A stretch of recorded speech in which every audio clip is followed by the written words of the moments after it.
강사자 조명원 교수의 특강 간증 지금 바로 출발하도록 하겠습니다. 여러분들한테 제가 태어났을 때부터 오늘 시간까지 얘기를 들려드리면서 그러나 제가 만난 하나님을 마음껏 자랑하러 이 자리에 올라갔습니다. 지금은 우리나라가 잘 살아서 이런 컴패션이나 이런 단체를 통해서 매달 10,000원, 20,000원 이렇게 지금 원조를 여러분들 해주고 있죠. 바로 제가 그때 원조를 받던 어린이에요. 제가 태어났을 때부터 세이브 더 칠드런을 통해서 미국에 있는 에드나 넬슨이라고 하는 여성으로부터 제가 원조를 받기 시작합니다. 태어났을 때부터. 이분이 저를 평생 매달 $15와 편지를 주십니다. 그런데 에드나 어머님께서 하나님께서 저를 위해서 굉장히 기도를 많이 하시고 기도하시는 우리 부모님을 주신 것도 참 감사한데 저에게 이렇게 미국 어머니까지 또 주셨어요. 근데 이 어머니조차도 기도를 엄청나게 하고 계셨어요. 어머니께서 늘 매달 $15와 편지를 저한테 보내줍니다. 근데 어머니가 이것을 몇 년을 하냐면은 45년간을 해요. 45년간. 45년 동안 맨 마지막 문장은 변하지 않는 문장이 있었어요. 그것이 바로 God loves you. 하나님이 너를 사랑한다. Trust His love. 그의 사랑을 믿어라. I pray for you. 나는 너를 위해서 기도하고 있다. 45년간 매달 배달된 편지의 마지막 문장은 이렇게 똑같았습니다. 이렇게 해서 하나님께서 저의 인생에 에드나 어머님을 보내주셨는데 두 번째 사람을 저에게 하나님께서 또 보내주세요.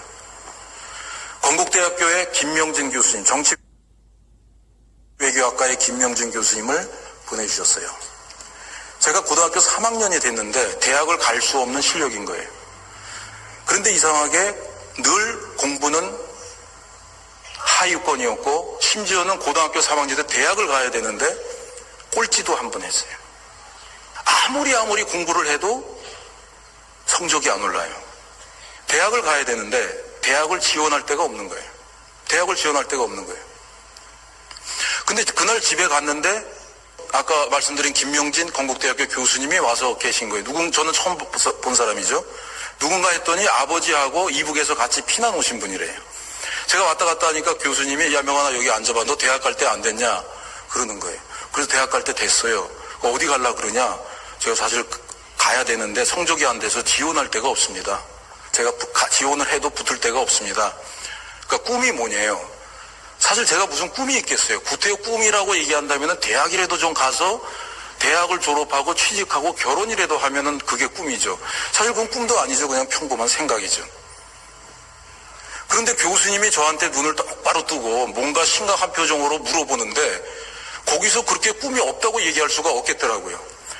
거기서 꿈을 거짓말로 얘기해도 크게 하나님한테 회개하지 않아도 될 듯한 기분이 오더라고요. 그래서 그분이 교수니까 저도 얼떨결에 저의 꿈은 교수입니다 이렇게 얘기를 한 거예요. 그러니까 그 교수님이 막 너무 좋아하시면서 너무나 잘 됐다는 거예요. 교수님 뭐가 잘 됐는데요. 우리 대학에 네가 갈 학과가 있다는 거예요. 그래서 어딥니까 그랬더니 공과대학에 미생물공학과가 있대요. 근데 저는 문과 학생이었거든요. 거기는 이공계열이고. 그래서 교수님 저는 문과 학생이라 이공계열을 갈 수가 없어요. 그때는 특히 이제 본고사를 칠 때니까 도저히 공부한 게 다르니까 갈 수가 없죠. 그리고 교수님이 하신 말씀이 걱정하지 말래요. 거기 미달학과래요. 제가 70년대 중반에 대학을 들어갔는데 그때는 생명공학이라는 단어가 우리나라에 없었어요. 신문을 펼쳐도 방송을 들어도 생명공학이라는 말이 나오지 않았던 시기예요. 그러면서 그 교수님이 하시는 말이 명환아 너 지금 나한테 교수가 된다고 하지 않았냐. 그 학과 들어가봤자 취직이 안 돼 그러더라고요. 정말 가보니까 취직한 사람이 아무도 없어요. 취직이 안 되죠. 우리나라에 생명공학 산업이 있어야 갈 데가 있죠. 그런데 너는 지금 나한테 교수가 된다 그러지 않았냐. 교수가 되기 위해서는 한 10년간 박사가 돼야 되고 공부를 해야 되고 해야 되는데 그러면 너 취직 걱정 안 해도 되지 않냐. 대학 졸업하고 당장 취직할 거 아니니까 그러시는 거예요. 맞는 말이잖아요. 그런데 10년 뒤에는 생명공학 시대가 온다는 거예요. 그 정치외교학과 교수님이 그런 해안이 있었어요. 그래서 10년 뒤에 네가 공부 마치고 오면은 생명공학 시대가 온다는 거예요. 정말 80년대 초반이 되니까요. 뭐 유전공학, 요즘 뭐 4차 산업혁명 막 바이오 얘기하듯이 유전공학 시대가 왔다. 유전공학만이 우리의 살 길이다 하면 신문에 맨날 나오는 거예요. 그래서 어쨌든 제가 어떻게 해요? 저는 대학생이 되고 싶고 거기 하나밖에 갈 수 있는 데가 대한민국에서 한 군데밖에 없는데 그래서 거기를 가게 됩니다. 그래서 제가 이제 전공도 안 맞는, 저는 정말 과학을 싫어했거든요. 정말로. 네. 못 따라가겠어요. 그렇게 이제 시작을 합니다. 그렇게 해서 이제 대학생이 되니까 저희 어머님이 얼마나 기쁘겠어요. 대학도 못 들어갈 아들이.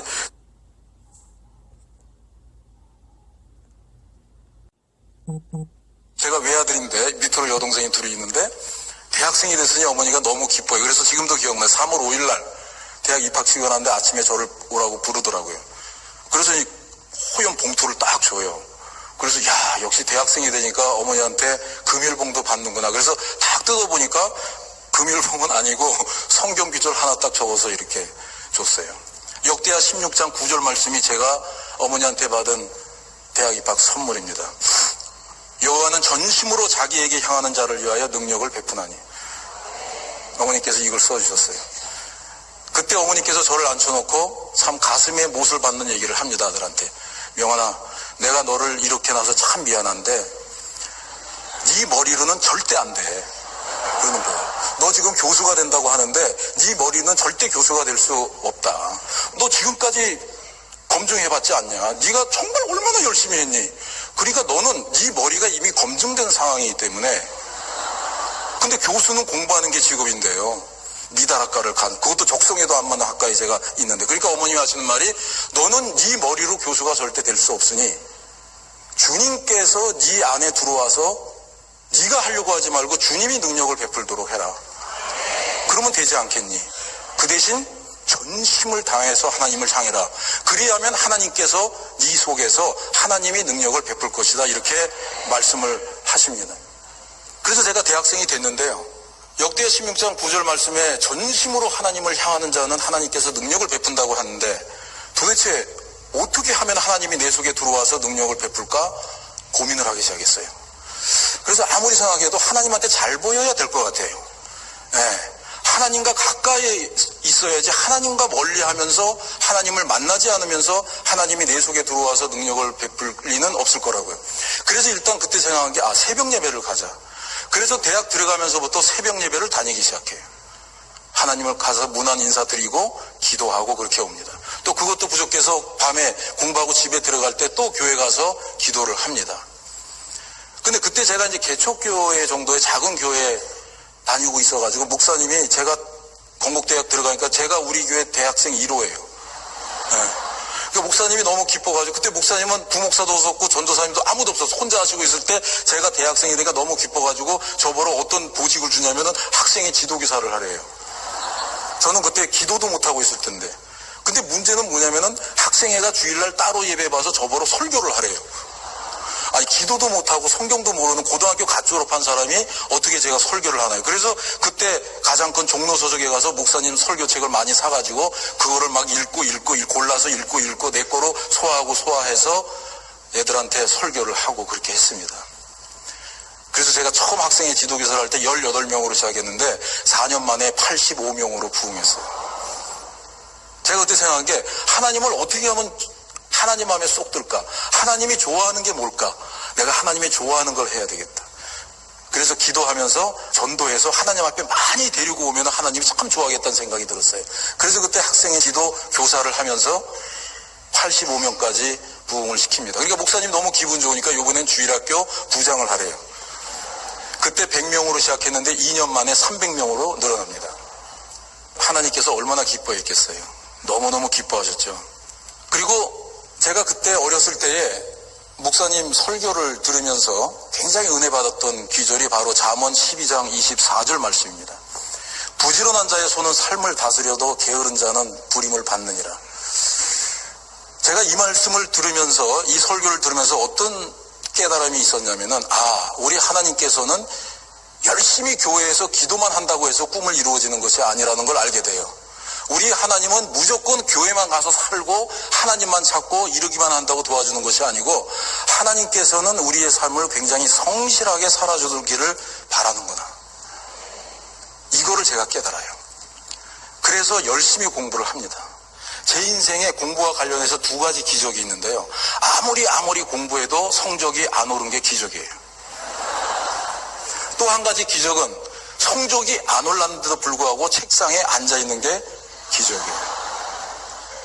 그때 생긴 습관이요. 지금도 책상에 앉아있으면 8시간을 그냥 앉아있어요. 쉽게. 네.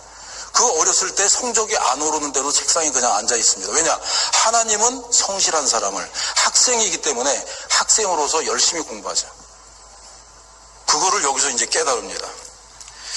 이렇게 해서 하나님이 얼마나 제가 이뻤던지 열심히 공부했죠. 성적은 안 오르지만 계속 공부하죠. 또 열심히 전도하죠. 기도하죠. 그러니까 하나님이 너무 기뻤던 것 같아요. 형광등인 저를 결국은 미국 유학의 길을 열어주십니다. 제가 과학을 공부하기 위해서, 박사가 되기 위해서 미국 대학에 합격증을 받고 갑니다. 오하이오 주립대학에 유학을 가게 돼요. 그래서 목사님도 얼마나 기쁜지 수요 예배를 저 환송 예배로 드려줬어요. 그렇게 안 해도 되는데 김포공항까지 가서 또 통성기도를 해줘요. 가운데다 앉혀놓고 온 신조들이 그냥 왜 이렇게 부끄럽게 열심히 큰 소리로 공항에서 기도하는지. 그때는 그런 시대였어요. 예, 공항 외국에 나가는 게 참 드물어서. 그런 축복을 받고 제가 오하이오 주립대학에 유학을 갑니다. 그런데 안타깝게도 1년 만에 제가 쫓겨나요. 이유는 성적이 안 좋아서. 그렇게 영어 공부를 했는데도요, 가서 들어보니 영어가 안 들려, 강의가. 또 그렇게 전공 공부를 준비하고 갔는데도 가서 공부해보니까 도저히 따라갈 수가 없어요. 그래서 그 대학에서 한 학기 만에 학사 경고를 받습니다. 한 번 더 기회를 줄 테니 미국 대학원은 비학점 이상이 돼야 이제 다닐 수가 있는데, 그래서 2학기를 다니다가 결국은 비학점이 안 돼서 이제 쫓겨나게 돼요. 그때 저는 하나님을 처음으로 원망하기 시작합니다. 왜냐?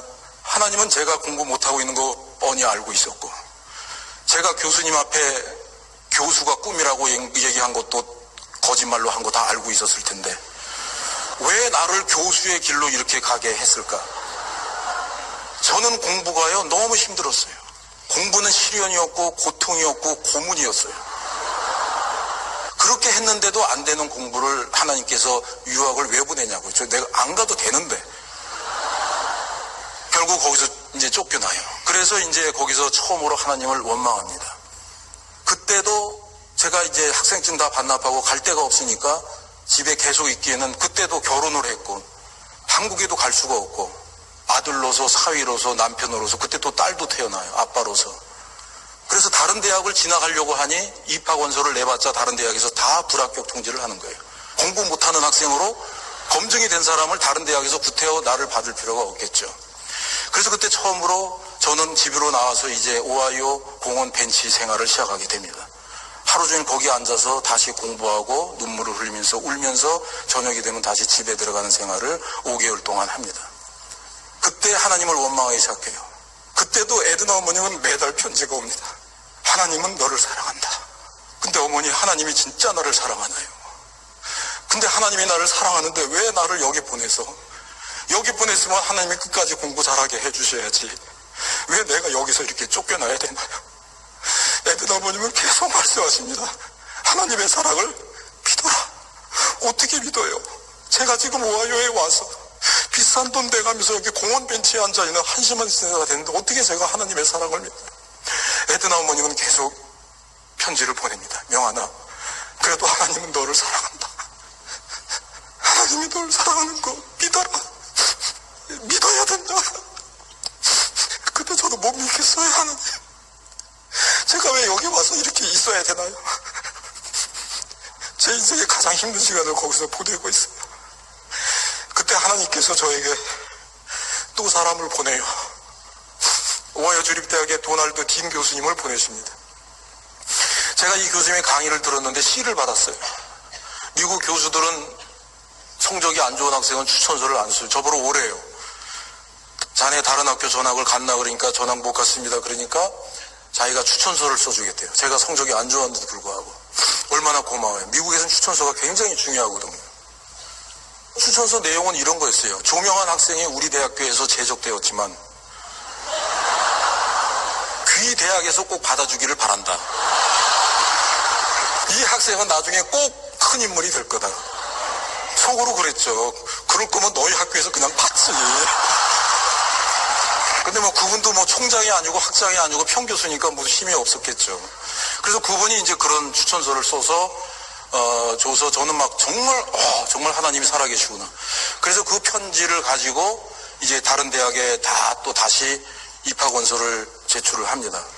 그런데 좋은 추천서를 받았는데도 불구하고 모든 대학에서 저를 안 받겠다고 해요.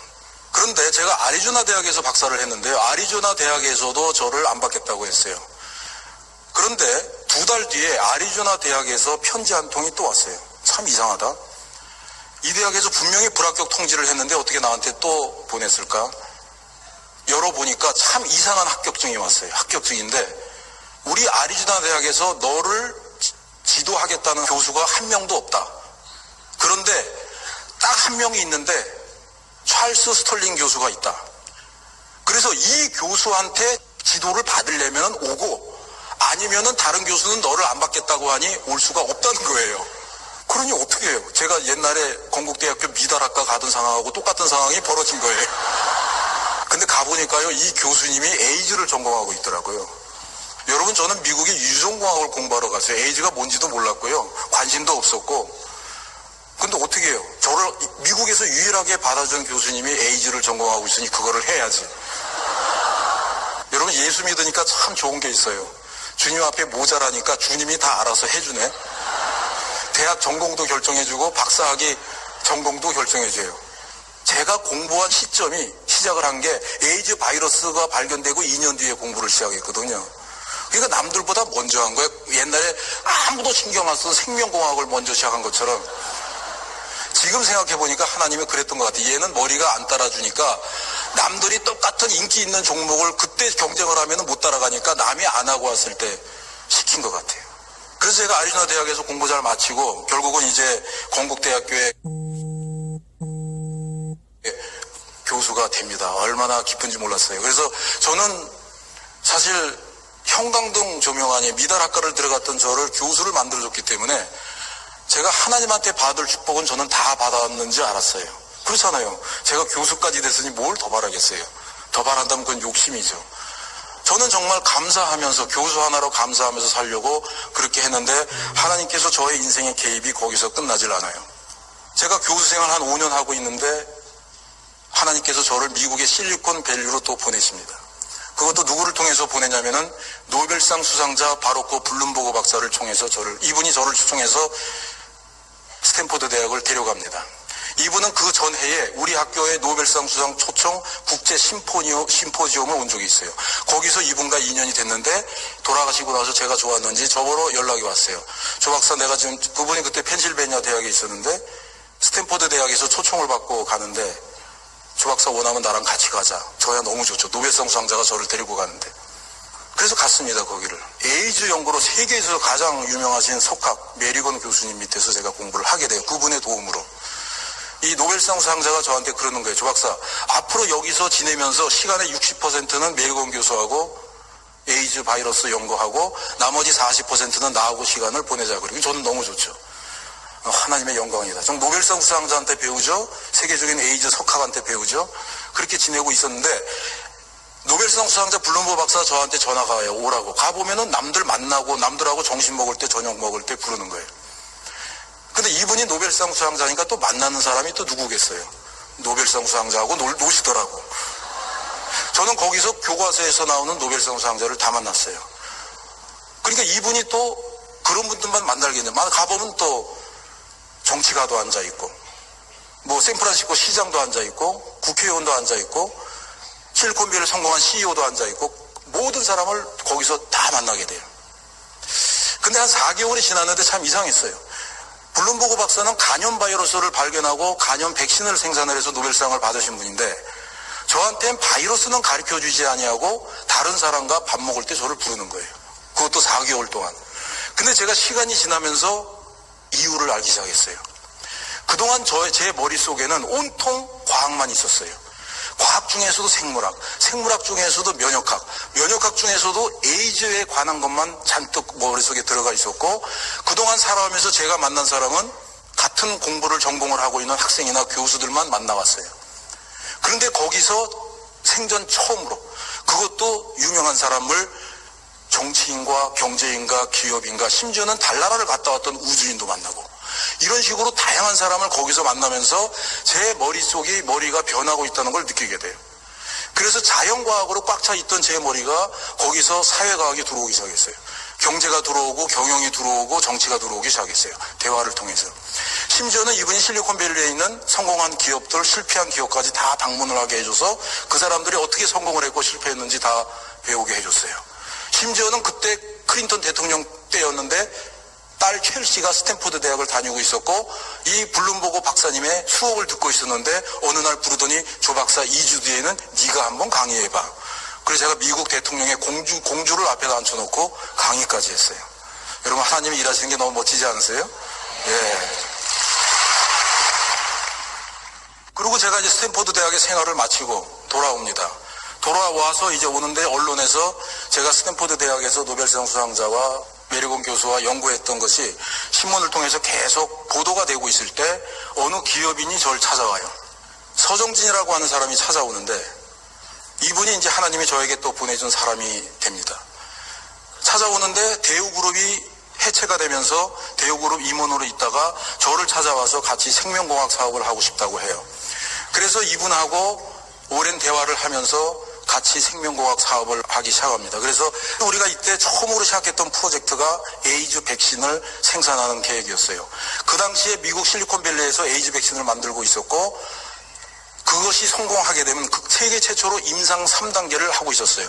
그래서 이것만 성공하면은 이제 세계 최초로 에이즈 백신이 나오는 순간이었고, 그것을 우리가 한국에서 가지고 와서 생산을 해서 전 세계에 판매하는 그런 조인트 벤처를 만들어서 시작을 하게 됩니다. 그래서 저도 이제 그걸 미끼로 해서 그 투자 유치도 많이 받고 은행 대출도 하고 우리가 열심히 뛰어다녔는데, 결국은 에이즈 백신 실험이 거기서 실패로 끝나요. 그러면서 회사가 완전히 곤두박질하기 시작합니다. 그래서 회사의 빚이 막 80억 이렇게 막 되면서 서정진 회장이 그때 북한강에 가서 자살 시도를 할 정도로 회사가 굉장히 어려워집니다. 그때 서 회장의 어머님이, 굉장히 기도하는 어머님이 권사님이셨는데, 그때 서 회장의 어머님이 우리한테 이 말씀을 주셨어요. 이사야 41장 9절. 내가 너를 택하고 실어 버리지 아니하였다. 어머님의 권사님의 말씀이 하나님의 너희를 실어서 아직 버리지 아니하였으니 힘을 내라고 합니다. 그래서 그때 우리가 두 번째 프로젝트를 한 것이 바로 바이오시밀러 회사를 하게 됩니다. 단백질 의약품 복제약 비즈니스를 하는데, 결국은 올해가 꼭 창립 15주년이 됩니다. 그래서 대한민국 최초의 글로벌 생명공학 회사가 탄생하게 돼요. 하나님께서는 블룸버그 박사를 통해서 저에게 정치, 경제, 사회 이쪽 분야에 간접적으로 경험을 시켰다면, 하나님께서 서정진 회장을 저한테 보내서 기업 경영 현실에서 기업 창업을 통해서 시장 경제를 익히게 하고 경영을 하나님께서 가르쳐 주셨어요.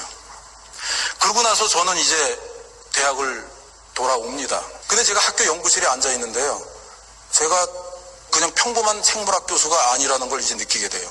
이미 제 머릿속에는 경제와 경영과 시장 경제 이런 게 꽉 차 들어가 있었고, 저는 너무나 다른 사람으로 변화돼 있었고, 그래서 저는 도저히 그냥 평범하게 생물학과에서 학생을 가르치고 연구할 수 없는 그런 상황이 됩니다. 그때 하나님께서 저에게 또 도전 정신을 줘요. 정말 힘들어 미치겠어요. 공부가 힘든데 또 공부하래, 저를. 근데 그것도 너무나 다른 전공을 또 공부하라는, 기껏 제가 과학을 공부해서 겨우 교수가 됐는데 이번에는 사회과학을 또 공부해보라는 거예요. 왜 그랬는지 그 당시에 몰랐는데 결국은 그 마음을 제가 억누를 수가 없어서 결국은 엉뚱한 결정을 하게 돼요. 그래서 하버드 대학의 케네디 스쿨의 석사과정에 입학을 합니다. 다시 토플 준비하고 해서 입학원서를 내고 해서 거기에 입학을 해서 이제 정치, 경제, 리더십, 경영 이런 것을 거기서, 행정학 이런 것을 거기서 이제 공부를 하게 돼요. 그래서 제가 이때가 49살 때예요. 그래서 교수직을 또 내놓고 그 하기 싫은 공부를 또 가게 돼요. 이번에 또 전혀 다른 과학. 사회과학 시킬 거면 진작부터 시키지. 나는 문과였는데. 겨우 자연과학으로 가서 적응했는데 다시 또 사회과학으로 가래요. 그래서 여기서 공부를 마치고 제가 이제 돌아오게 되죠. 그리고 돌아오고 나서 제가 아시아太平양 에이즈학회 회장으로 이제 선출이 되게 돼요. 그래서 이 회장으로 선출이 되면서 이제 아시아 지역에서 제가 에이즈 퇴치 운동을 이제 본격적으로 이제 벌이게 됩니다. 그 전까지는 에이즈 퇴치가 생명과학이라고 하는 도구를 이용해서 에이즈 퇴치 운동을 벌였다면은 하버드 케네디 스쿨을 갔다 오고 나서부터는 자연과학과 사회과학과 인문학이 융합된 그런 통섭적인 전략으로 하게 돼요. 여러분, 에이즈는요, 이제는 질병의 이슈가 아닙니다. 에이즈는 만성질환이 됐어요. 여러분, 고혈압이나 당뇨병을 만성질환이라고 그래요. 그건 뭐냐면은 완치는 안 되지만은 약만 먹으면 살아가는데 아무런 지장이 없는 게 만성질환이에요. 에이즈도 이제 거의 한 35년 가까이 되다 보니까 치료약이 40개나 나와가지고요. 치료약만 잘 먹으면은 먹은 날부터 한 55년을 더 살아요. 아무런 지장이 없는 만성질환이 됐어요. 그런데 문제는 뭐냐? 고혈압이나 당뇨병 약은 싸서 가난한 사람도 일을 하면서 사 먹을 수가 있어요. 근데 에이즈는 1년 치료비가 2천만 원에서 4천만 원 들어가요. 근데 전 세계 3,600만 명 중에서 아프리카에 2,200만이 살고 있는데 감염자가 그 사람들은 하루에 1달러가 없어서 쩔쩔매는 사람인데 어떻게 1년에 2만 불, 4만 불 치료비를 대냐고요. 그러니까 이제는 그분들을 위해서 과학자가 해줄 수 있는 게 없어요. 약을 다 만들었기 때문에. 이제 해줄 수 있는 게 뭐냐? 그분들이 돈이 없으니까 돈을 우리가 모아서 그분들의 치료비를 대줘야 돼요. 그래야 에이즈 퇴치가 됩니다. 그래서 제가 일한 사람이 퇴치 운동을 하면서 같이 일한 사람이 생물학 교수도 아니고 의사가 아니에요. 기업인, 정치인, 유엔 기구 지도자들하고 일을 해요. 이때 제가 일을 하면서 대통령들하고 아시아 지역의 대통령 설득을 하면서 그때 하나님께서 나를 왜 케네디 스쿨에 보는지 알게 돼요. 제가 설득을 하고 각하 돈 좀 주세요. 돈 좀 주세요. 후원금 좀 주세요. 요구한 사람들이 다 이런 기업인이고 정치인이었어요. 그러니까 그 사람들을 설득을 하려니까 자연과학인 머리로 안 됐던 거죠. 그래서 하나님께서 가서 이제 공부를 시킵니다. 심지어는 연예인들하고 같이 일을 해요. 에이즈는 성병이거든요. 에이즈는 이렇게 같이 손을 대도 심지어는 뽀뽀를 해도 전염이 안 돼요. 숟가락을 같이 써도 전염이 안 돼요. 공기 전염이 아니에요. 성관계를 가져야만 전염이 돼요. 근데 제가 성교육을 막 아시아 지역을 다니면서 젊은이들 예방교육을 하면 애들이 듣지도 않아요. 막 스마트폰 갖고 뭐 딴짓하고 있어요. 교수고 회장이고 하니까 딱딱하잖아요. 그래서 동방신기했던 친구들을 에이즈 홍보대사 시켜서 태국 방콕에서 콘서트 할 때요. 제와 이제 가봤더니요. 앞에 올해도 아니야 10초를 얘기해요. 여러분, 우리 무분별한 성관계를 통해서 에이즈로부터 걸리는 걸 우리 막읍시다, 조심합시다 하면요. 그 잠깐 한마디 2만 명이 넘은 소녀들이 오빠 걱정하지만 막 눈물까지 흘리면서 그냥 그 앞에 목사님만 세워놓으면 이건 부흥회야, 완전히 그냥. 그렇게 다짐을, 이게 인문학의 힘이죠.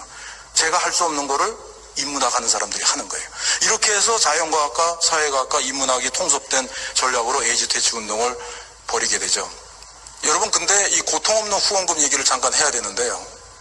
우리가 그 기업인들한테, 대통령들한테 각 나라에 돈을 막 모아가지고 아프리카의 어려운 가난한 사람들을 돕고 있는데 경제가 안 좋아지면서 후원금이 들어오는 게 점점 작아지는 거예요.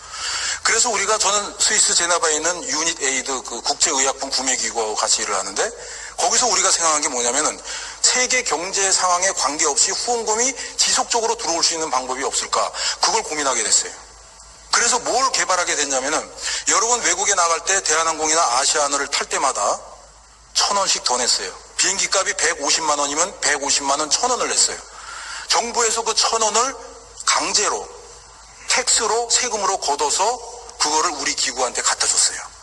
여러분 1,000원 더 냈다 그래서 기분 나쁘지 않죠? 여러분들한테 물어보지 않았다고 해서 왜 나한테 물어보지 않고 감히 나한테 후원금을 가져가, 이런 사람 없단 말이에요.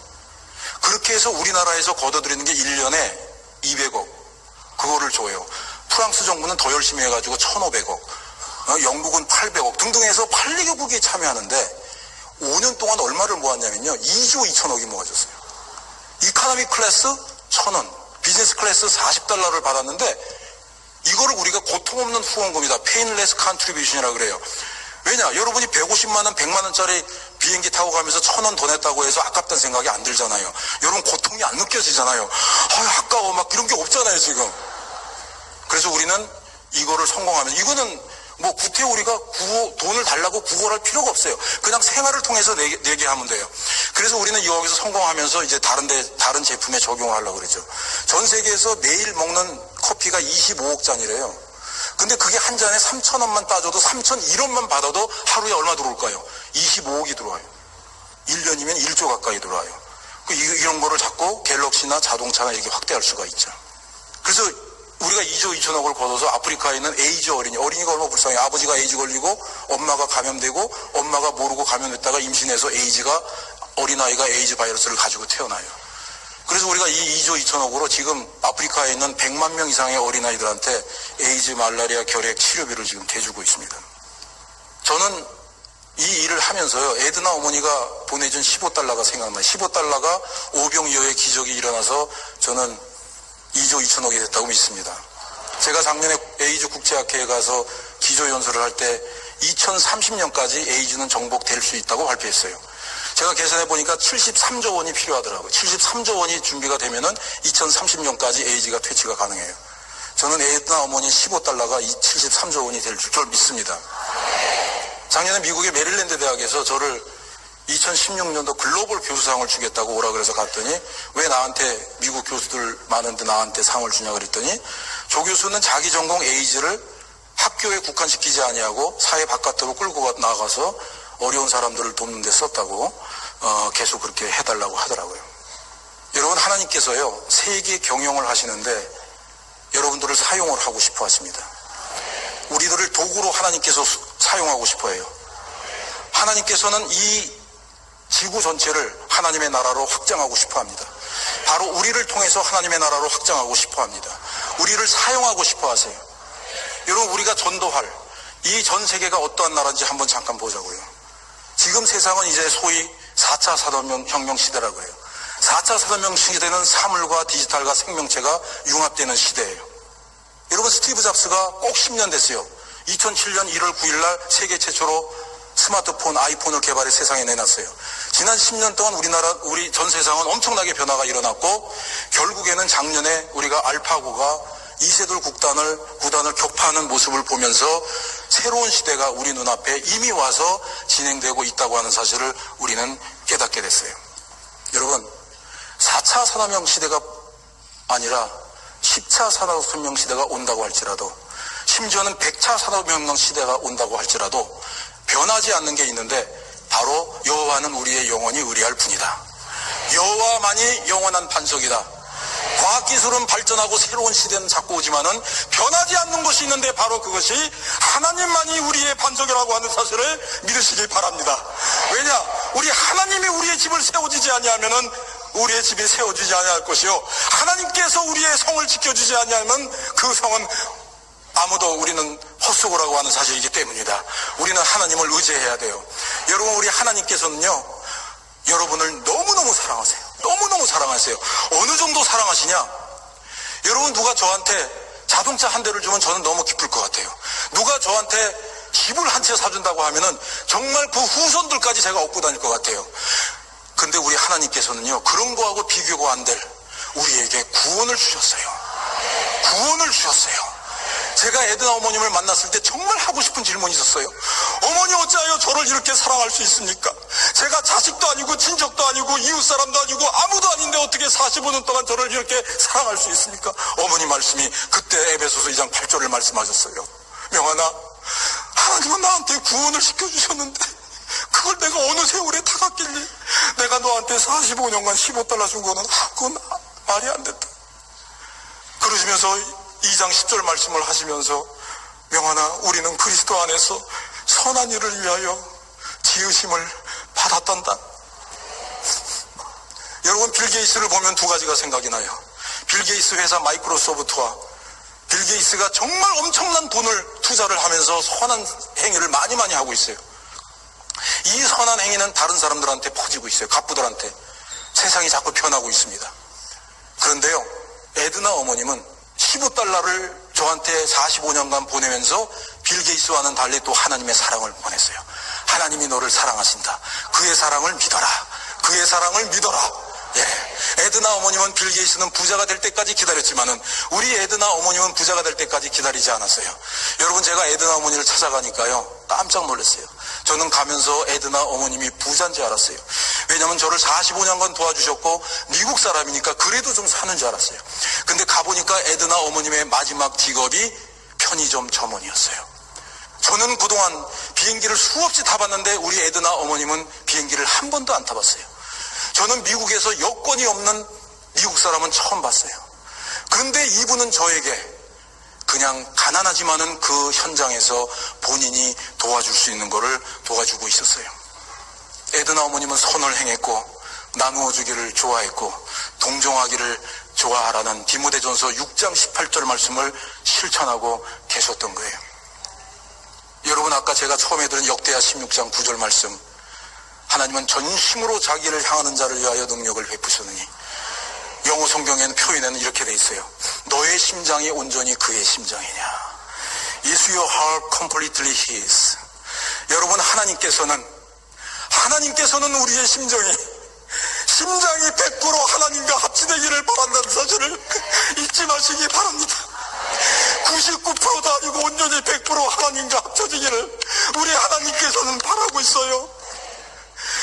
바로 우리 에드나 어머님의 마음은 바로 이런 마음이었던 것 같아요. 하나님이 보셨을 때 에드나 어머님의 마음, 하나님의 마음과 합치됐던 마음이었던 것 같아요. 오늘 봉독해드린 2장 빌립보서 2장 14절 말씀이 우리 하나님께서 우리 속에서 행하는 사람은 내가 아니요 하나님이라 그랬어요. 내가 아니라 그랬어요. 소원도 내가 만드는 것이 아니고 하나님께서 소원을 만들어주시고 그것을 이루기 위해서 하나님이 이루신다. 여러분, 영어 성경에는 이렇게 표현되어 있어요.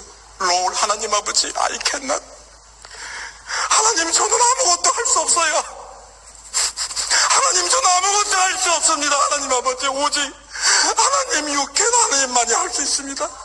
여러분, 이것이 하나님과 심장이 하나된 죄입니다. 여러분이 하나님이 여러분 속에서 일하기를 원하십니까? 하나님 앞에 하나님, 나는 아무것도 할 수 없다고 고백하면서 살기 바랍니다. 하나님, 나는 아무것도 할 수 없어요. 주님이 나를 도와주지 아니하면 나는 한 걸음도 나갈 수가 없습니다. 하나님, 하나님이 도와주세요. 이 말씀, 이것이 바로 하나님의 심장과 하나가 되는 그러한 말씀이에요. 여러분, 이렇게 되면은 이제 우리는 하나님한테 맡기기만 하면 돼요. 누가 이루시냐? 내가 이루는 게 아니라 하나님이 이루신다. 그렇기 때문에 우리는 두려워할 필요가 없어요. 그렇기 때문에 우리는 강하고 담대할 수 있는 겁니다. 여러분, 두려워하지 마세요. 여러분, 절대 떨지 마시기 바랍니다. 하나님께서 여러분과 함께 가실 겁니다. 여러분, 절대 떠나지 않으십니다. 하나님은 절대 여러분을 버리지 않을 것을 믿으시기 바랍니다. 여러분은 부족해서 여러분 걱정하십니까? 여러분이 어리석다고 여러분 한심하다고 생각하세요? 우리 하나님께서는 어리석고 약한 자를 선택하신다 그랬어요. 여러분, 이 사과 보이시나요? 맛있게 있는 녹색 사과 중에 아주 물기가 다 쪽 빠진 맛도 없는 없어 보이는 별 볼 일 없는 사과 2개가 있습니다. 빨간 사과. 하나님께서 저런 2개의 사과를 택하신다는 걸 믿으시기 바랍니다. 여러분, 부족한 게 많으십니까? 여러분, 돈이 없다고 지금 걱정하십니까? 여러분, 공부를 못한다고 걱정하십니까? 여러분, 빽이 없다고, 집안이 없다고, 부모가 못났다고 걱정하십니까? 여러분, 아무것도 걱정하지 마세요. 여러분, 하나님께서는 어리석고 약한 자를 택하신다고 했습니다. 하나님을 믿으시기 바랍니다. 여러분이 비록 저 빨간 사과 2개처럼 못났지만은 여러분, 하나님께 소망을 두고 나가신다면은 하나님께서 여러분에게 강한 힘을 주시고 여러분은 가는 길을 온전케 할지어다. 여러분, 이것이 시편 18편 31절의 약속입니다.